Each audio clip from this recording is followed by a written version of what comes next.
Hello friends, कैसे हैं आप सभी। आई होप आप सभी अच्छे होंगे। तो चलिए शुरू करते हैं इस शानदार क्लास को। बेसिकली आज की क्लास शुरू करने से पहले मैं आपको बताना चाहता हूं कि मैंने एक न्यू सीरीज़ स्टार्ट की है जिसमें मैं PYQs कवर कर रहा हूं। NDA 1 2 मतलब प्रीवियस ईयर के जितने भी हैं उनमें से जो मोस्ट रिपीटेड कंसेप्ट हैं, NDA, air force XY and navy, AA MR, सबके मतलब जितने भी पॉपुलर एग्ज़ाम मैंने उनके सबके क्वेश्चंस एक जगह लिखे, फिर उनको एनालाइज किया। अगर मैं एक साथ कराता कि इंग्लिश के एक साथ, तो हर क्वेश्चन में एक अलग कंसेप्ट लगता है और ये आप सब समझते हैं। तो ये मेरे लिए काफ़ी कठिन होता है। और कठिन क्या मतलब, कठिन मेरे लिए नहीं, आपके लिए समझना कठिन होता है, क्योंकि एक क्वेश्चन में मैं आपको कंसेप्ट बता रहा हूँ कन्फ्यूजिंग वर्ड का, दूसरे में आ गया नाउन का, तीसरे में एडजेक्टिव का आ गया। ऐसे रैंडम कंसेप्ट को अगर मैं बताऊँगा तो उसका कोई फ़ायदा नहीं है। और मैं हमेशा ये लेकर चलता हूँ कि जो मेरी वीडियो देख रहे हैं उनकी स्टार्टिंग है, इसीलिए मैं हर वीडियो में कंसेप्ट ज़रूर बताता हूँ, भले ही वो ग्रामर की हो।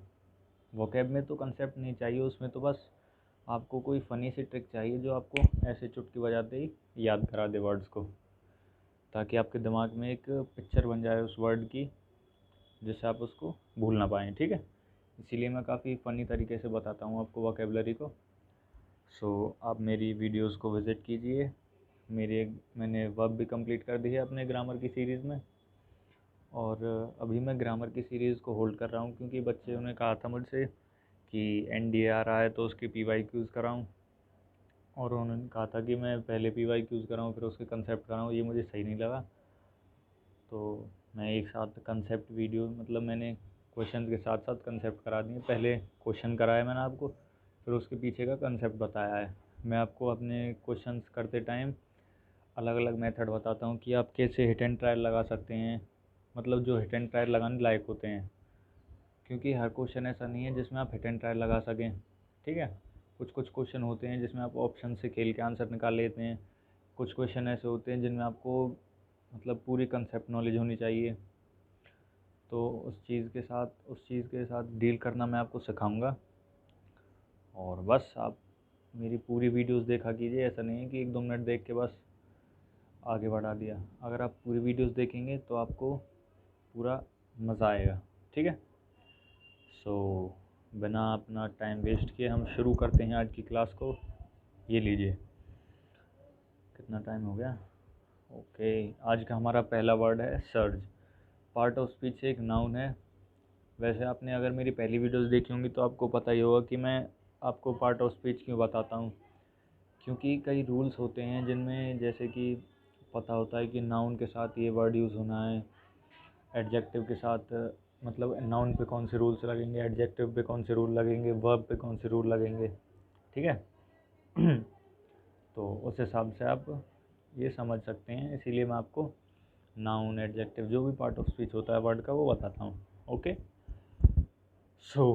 मतलब है इसका बड़ी लहर, a sudden large increase, typically temporary one, जैसा कि आप इस पिक्चर में भी देख सकते हैं, है ना। अब है synonyms, sudden increase, rise, growth. और हाँ, आप जैसे ये जो सिनोनिम्स मैं बताता हूँ इनको आप माइंड में रखा कीजिए। मैं हमेशा वर्ड वो चुनता हूँ जो काफ़ी डिफ़िकल्ट सा हो, मतलब दिखने में, या तो बिल्कुल कॉमन होगा या वो थोड़ा डिफ़िकल्ट सा होगा, इसीलिए वो मेरी लिस्ट में है। न्यूज़पेपर में जो अच्छे होते हैं, जो ट्रेंडिंग वर्ड होते हैं, बट मैं उनके सिनोनिम्स में से भी कई बार ढूंढ के डाल देता हूँ कि ये सही है, क्योंकि बच्चों को एग्ज़ामिनर क्या करता है, अब जैसे आपको पता है कि इसका एंटोनिम डिक्रीज़ है, तो वो ऐसा नहीं है कि एग्ज़ाम में आपको इंक्रीज़ देगा या सडन इंक्रीज़ देगा कि इसका एंटोनिम्स बताओ, आपको वो देगा कि सर्ज। अब आप इसका एंटोनिम बताओ। इसका एंटोनिम है तो डिक्रीज, डिक्लाइन, रिडक्शन या डाउन स्विंग, बट आप कंफ्यूज हो जाओगे कि क्या है यार ये। तो मैं इसीलिए जो मतलब सारे सिनोनिम या एंटोनिम्स में जो डिफ़िकल्ट वाला होता है मैं उस वर्ड को चूज़ करके टाइटल में डालता हूँ, ताकि वो आपके माइंड में अच्छे से स्टक हो जाए। और अब आप इस चीज़ पे ध्यान देना आगे से, हर वर्ड का और उसके एंटोनियम्स एंड सिनोनिम्स पे खास कर ध्यान देना। एग्जाम्पल है इसका, she felt a sudden surge of anger, मतलब उसके अंदर एक गुस्से की लहर सी आ गई अचानक से। जैसे होता है ना कईयों में एक साथ गुस्सा से चढ़ जाता है, और देसी लैंग्वेज में कहूँ कि एक साथ पिकअप बन गया भाई इसमें, तो वो वाला। ठीक है, नेक्स्ट वर्ड है हमारा सरमाइज। पार्ट ऑफ स्पीच से एक वर्ब है, इसका मतलब है अनुमान। Suppose that something is true without having evidence to confirm it. बिना सबूत के हम अगर सोच लेते हैं कि यार ऐसा होगा। अब मूवी देखी होगी आपने गोलमाल, कि वो सोचती है कि रात में ऐसा ऐसा हुआ होगा, करीना कपूर, तो उससे आप इसको लिंक कर सकते हैं। ठीक है, सिनोनिम्स हैं इसके गैज, कॉन्जेक्चर, स्पेकुलेट। एंटोनिम्स हैं disbelieve and prove. Example, it is difficult to surmise where she might have been staying. मैं आपको एग्जाम्पल इनका यूज़ करने के लिए बताता हूँ, मतलब किस हिसाब से यूज़ होंगे। ठीक है, ठीक है, कि मतलब हम ये अंदाज़ा नहीं लगा सकते कि वो इस समय कहाँ होगी। नेक्स्ट वर्ड है हमारा एक्सेसिबल। ये काफ़ी नॉर्मल वर्ड है, बट ये इम्पोर्टेंट है। पार्ट ऑफ स्पीच से क्या है, एडजेक्टिव। जैसे that can be reached, entered, used, seen etcetera. मतलब जो पहुँचने योग्य हो। जैसे कि अब इस टाइम सबसे ज़्यादा पहुँचने योग्य क्या है, राम मंदिर की जन्मभूमि, जहाँ पे मतलब जन्मभूमि क्या, राम मंदिर की भूमि जहाँ पे भूमि पूजन हो रहा है, वो इस समय सबसे ज़्यादा पहुँचने योग्य है। या इसका सिनोनिम पढ़ लेते हैं, रीचेबल, अटेनेबल, अप्रोचेबल। एंटोनिम्स हैं रेस्ट्रिक्टेड, अनअप्रोचेबल, इनएक्सेसिबल। ठीक है, एग्जाम्पल हैं इसके, the remote desert area is accessible only by helicopter. जो रिमोट डेजर्ट एरिया होते हैं वो एक्सेसिबल किसके द्वारा होते हैं, हेलीकॉप्टर्स के द्वारा। वैसे जाना वहाँ पे काफ़ी मुश्किल होता है, ऊँट वगैरह से जाते हैं। सो नेक्स्ट वर्ड है हमारा deploy. Deploy part of speech एक वर्ब है, इसका मतलब है टू यूज़ समथिंग इफ़ेक्टिवली। किसी चीज़ को इफ़ेक्टिवली यूज़ करना, इस्तेमाल करना। जैसे आपने मूवीज़ में देखा होगा कि हॉलीवुड मूवीज़ में होता है, जीआई जो में था शायद ये वर्ड, वो कहता है कि उनको वहाँ पे डिप्लॉय कर दो, जो कोबरा की फोर्स होती है। ठीक है, आप माइंड मत करना, मैं बहुत ज़्यादा मूवीज़ देखता हूँ, सो उसकी नॉलेज को मैं इसमें यूज़ कर लेता हूँ कई बार अपने दिमाग में वर्ड को बैठाने के लिए। सिनोनिम्स हैं इसका, use, utilise, employ, put to use. ठीक है, एंटोनिम्स हैं misuse, misapply, misemploy. Example, she rejected the arguments that had been deployed against her. उसने इन सभी आर्ग्यूमेंट्स को रद्द कर दिया, खारिज कर दिया, जो उनके अगेंस्ट थी। बेसिकली यही होता है, बट मैं कुछ कहूँगा नहीं इस बारे में। सो नेक्स्ट वर्ड है अनस्कैथ्ड। काफ़ी फैंसी तरीके से बोलते हैं, इसका मतलब है अनस्कैथ्ड। मतलब क्या, इसका नाम है ये, पार्ट ऑफ स्पीच से। ये भी एक एडजेक्टिव है। एडजेक्टिव आपको पता है ना, किसी चीज़ की विशेषता बताते हैं या किसी पर्टिकुलर फीलिंग को एक्सप्रेस करने के लिए, मतलब उस पर स्ट्रेस देने के लिए जो वर्ड्स यूज़ होते हैं वो एडजेक्टिव होते हैं। मीनिंग है without suffering any injury, damage और हार्म, सकुशल। अब ये वर्ड मैंने पढ़ा था, ये आज की न्यूज़पेपर में एक एक्सीडेंट की न्यूज़ में था कि ऐसे ऐसे वो सकुशल बच गए। आपने अगर अब फ़ोन वोन में टाइम्स ऑफ इंडिया वगैरह ऐप में देखोगे तो उसका भी था कि कौन है वो, बिग बी, अमिताभ बच्चन का, कि वो सकुशल बच गए हैं, नेगेटिव आ गई है रिपोर्ट वगैरह वगैरह। सो उस हिसाब, मतलब उस तरीके से आप इसको ध्यान में रख सकते हैं। सिनोनिम है इसके unharmed, safe, unhurt, intact, unscared, undamaged. Antonyms हैं injured, damaged, aggrieved, harmed. Example, the lost hostages emerged from their ordeal unscathed. जो हॉस्टेजेस थी वो बच गई और जो डील थी वो सकुशल हो गई। एग्ज़ाम से रिलेटेड ही है। New word resilience, part of speech से एक नाउन है। इसका मतलब है द एबिलिटी ऑफ पीपल और things to recover quickly after something unpleasant such as shock and injury. In short इसका मतलब है लचीलापन, फ्रेजिलिटी कहते हैं जिसमें, ठीक है। सिनोनिम है toughness, strength, firmness, determination. Antonyms हैं वीकनेस, फीबलनेस एंड फ्रेलिटी। अब जो ये वर्ड्स हैं इनका जैसे हिंदी में इसका मतलब है लचीलापन, बट एक्चुअली इसका मतलब क्या है कि थोड़ा स्ट्रॉन्ग टाइप। जैसे एग्जांपल दिया मैंने, he showed great courage and resilience in fighting back from a losing position to win the game. अब जैसे पबजी है, उसमें कोई बंदा जीत रहा है, मतलब उसके मरने के चांस है काफ़ी ज़्यादा, लेकिन उसने फिर भी एक दो बचे हैं और दूर से क्या कहते हैं उसे स्कोप लगा के मार दिया किसी को और वो आ गया चिकन डिनर। तो जो फर्मनेस होती है, टफनेस होती है इंसान की, वैसे तो गेम का एग्जांपल लिया, बट ऐसा है जैसे कि कोई बच्चा है छोटा सा, गिर के और घोंटू वोंटू चल गया उसको, बट चुपचाप उठ के चल दिया, रेजिलेंस है उसका, रेजिलियंस, ठीक है। Next word inevitable, part of speech से एक एडजेक्टिव है।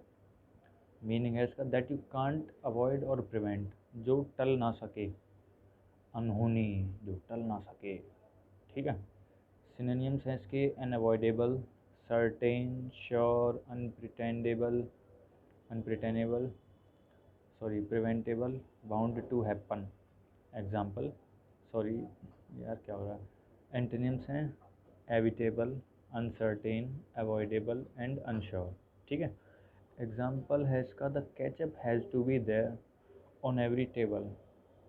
अब जो चीज़ टल ना सके, अब आप किसी चाइनीज़ फूड की शॉप पे हो या रेस्टोरेंट में हो या किसी ठेली पे हो, तो वहाँ पर आपको ये दो तीन सॉस बहुत ज़रूर मिलेंगी कि green sauce, red chilli sauce and red sauce वगैरह, केचप होता है जो, तो वो ज़रूरी है, इनको टाल नहीं सकते, किसी ने कोई ना कोई मांग ही लेता है, ठीक है। तो उस हिसाब से आप इसको याद रख सकते हैं, जो टल ना सके, अनहोनी, शक्तिमान।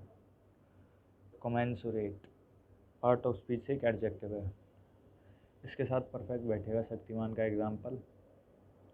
अब जैसे जो कार्टून या मूवीज़ होते हैं उनमें जो सुपर पावर मिलती है वो किसको मिलती है, अगर आपने वो ग्रीन लैंटर्न मूवी देखी है तो उसको वो रिंग मिल जाती है क्योंकि वो उसके लायक होता है, ठीक है। ऐसे ही इसका मतलब है अनुपातिक, काफ़ी स्ट्रॉन्ग हिंदी है। करस्पॉन्डिंग इन साइज और डिग्री, मतलब उसकी डिग्री, जैसे एग्जांपल है इसका salary will be commensurate with experience, जितना ज़्यादा एक्सपीरियंस उतनी अच्छी सैलरी। ऐसे ही जो शक्तिमान है वो उसके लायक होता है, अब मतलब भला आदमी होता है, सबसे मिलती है उसको पावर, तो उसी हिसाब से आप समझ सकते हैं कि जो लायक है उसको उसकी डिग्री या उसकी खासियतों के अनुसार कोई पोजीशन या पावर मिले या मनी मिले। जैसे कि salary directly proportional to experience, जितना ज़्यादा एक्सपीरियंस, जितनी ज़्यादा इंसान की पूछ उतनी ज़्यादा उसके सैलरी, ठीक है। सिनोनिम्स हैं इसके प्रोपोर्शनेट, कंपेरेबल, इक्वल। एंटोनिम्स हैं disproportionate, incommensurate and inappropriate. Okay, next word है हमारा अनलीश, पार्ट ऑफ स्पीच से एक वर्ब है। इसका मतलब है suddenly let a strong force, emotion etcetera be felt और हैव एन इफेक्ट। खोल देना, खोल देना इन द सेंस फ्री छोड़ देना। अब अगर आप बचपन में कार्टून लवर होंगे तो आपने वो देखी होगी, पावर रेंजर जंगल फ्यूरी कहते हैं ना, फैंटम बीस्ट, स्पिरिट अनलीस्ट, ऐसे टाइप करके मॉर्फ होते हैं वो। तो मतलब ये है कि किसी को खुला छोड़ देना, कहते हैं कि यू, अब मलंग मूवी आई उसकी टाइटल में देखा होगा आपने, अनलीश द मैडनेस, कि पागलपन को खुला छोड़ दिया, खुला छोड़ दिया नहीं मतलब खुल के है कोई चीज़। Release, vent, express, air, take out, बाहर निकालो, मैडनेस को बाहर निकाल दिया है।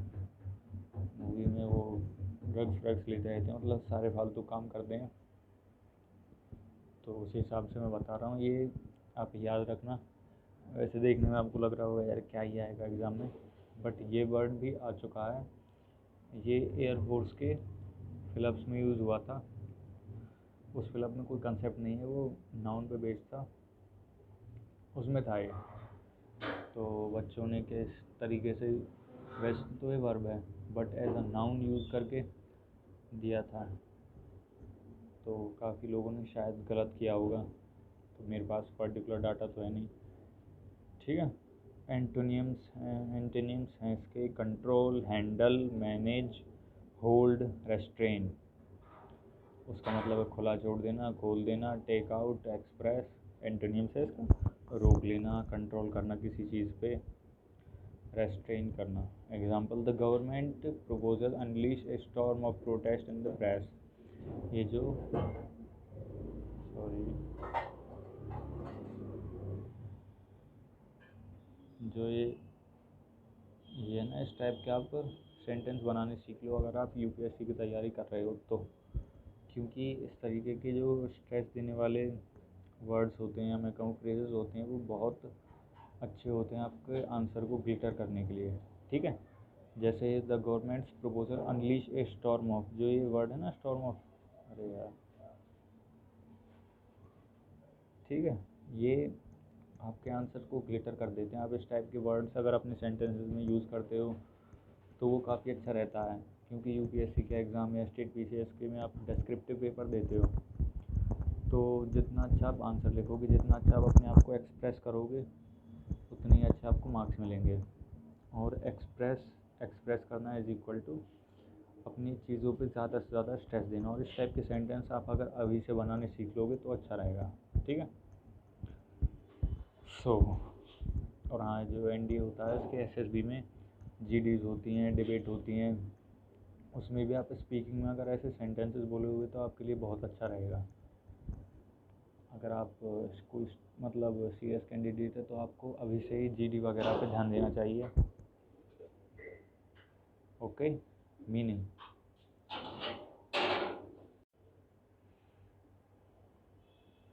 ओके, ये आज का हमारा लास्ट वर्ड है, जिस जो है निगर्डलीनेस। पार्ट ऑफ स्पीच से एक नाउन है। इसका जो प्रोनाउंसिएशन है वो काफ़ी यूनिक सा है, सो आप इसको अच्छे से प्रोनाउंसिएट करना अगर आप इसको बोल रहे हैं तो। लिखने में तो आप कैसे भी लिख दो, कोई दिक्कत नहीं है। मीनिंग है इसका रिलक्टेंट टू गिव और स्पेंड, मतलब कंजूस टाइप होते हैं ना। पहले मैं आपको सिनोनिम एंड एंटोनिम बता दूं। सिनोनिम है इसका पार्सिमनी। जो ये वर्ड है पार्सिमनी, ये काफ़ी पॉपुलर है, ठीक है। अगर आप नोवेल्स पढ़ते हो तो आपको ये चीज़ पता होगी। मीननेस, स्टिंजीनेस। एंटोनिम्स हैं इसके: generosity, lavishness, liberality. Example: stop showing niggardliness and at least give $1 to charity.